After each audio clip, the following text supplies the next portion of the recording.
ప్రేక్షకులకు నమస్కారం. నా పేరు ఎస్టిపి కోదండపాణి. మన సంస్కృత పాఠాలు ఛానల్ కి స్వాగతం. ఈరోజు జూనియర్ ఇంటర్మీడియట్ విద్యార్థులకి 5వ రోమన్ నెంబర్లో వచ్చేటటువంటి పద్యభాగ సందర్భ వాక్యాల్లోంచి హనుమదుపదేశ అనే పాఠంలో ఉన్న సందర్భ వాక్యాలు ఈరోజు ఒక మాట చెప్పుకుందాం. ఇందులో 3 సందర్భ వాక్యాలు ఉంటాయండి. ఈ 3 సందర్భ వాక్యాల్లోంచి ఒక సందర్భ వాక్యం 5వ రోమన్ నెంబర్లో మొదటి ఆప్షన్ గా వస్తుంది. దీని నుంచి 3 మార్కులు విద్యార్థులకు వస్తాయి. ఒక మాట సందర్భ వాక్యాలు చూద్దాం. మొదటిది, నరదేవాయ జానకి ప్రతిదీయతాం. నరదేవాయ జానకి ప్రతిదీయతాం అంటే నరదేవుడు ఎక్కడే రాముడు అనమాట అండి. రామునికి జానకిని ఇవ్వవలసిందని హనుమంతుడు రావణుడి దగ్గరికి వచ్చి లంకా నగరానికి వచ్చి ఉపదేశం చేస్తాడు. అందులో మొట్టమొదట కవి పరిచయాన్ని చూద్దాం. కవి పరిచయ ఇదం వాక్యం హనుమదుపదేశ ఇది పాఠాత్ స్వీకృతం. అంటే ఈ వాక్యము హనుమదుపదేశ అనే పాఠ్యభాగం నుంచి స్వీకరించబడింది.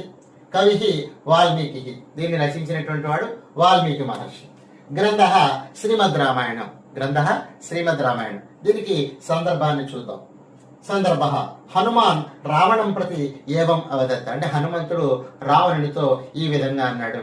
అంటే ఈ 3 సందర్భ వాక్యాలకి కూడా సందర్భ వాక్యం ఇది రాస్తే సరిపోతుంది. దీనికి భావం చూస్తాము. పురుషోత్తమాయ శ్రీరామాయ జానకి ప్రతిదీయతాం. పురుషోత్తముడైనటువంటి శ్రీరాముని కొరకు జానకిని ఇవ్వవలసినది. ఇది భావాన్ని చివరి రాసుకోవాలి.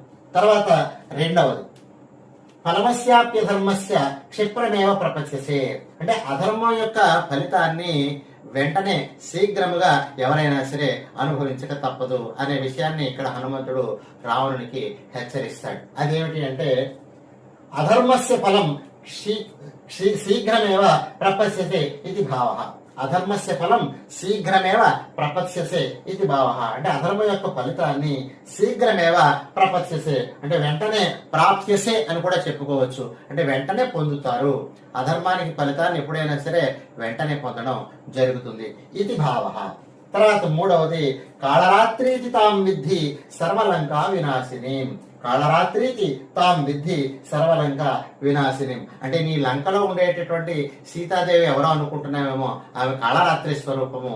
కాబట్టి ఆమె విషయంలో చాలా జాగ్రత్తగా ఉండు అని చెప్తాడు హనుమంతుడు. ఆ సందర్భంలో చెప్పినటువంటి వాక్యం. దీనికి సందర్భము అలాగే కవి పరిచయం కూడా మొదటి దానివల్లే రాసుకుని భావం మాత్రం వేరుగా రాసుకోవాలి. భావ సీత సర్వలంకా వినాశిని కాళరాత్రి ఇది జానాతు.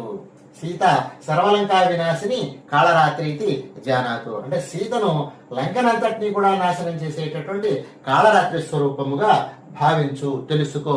ఇది భావ.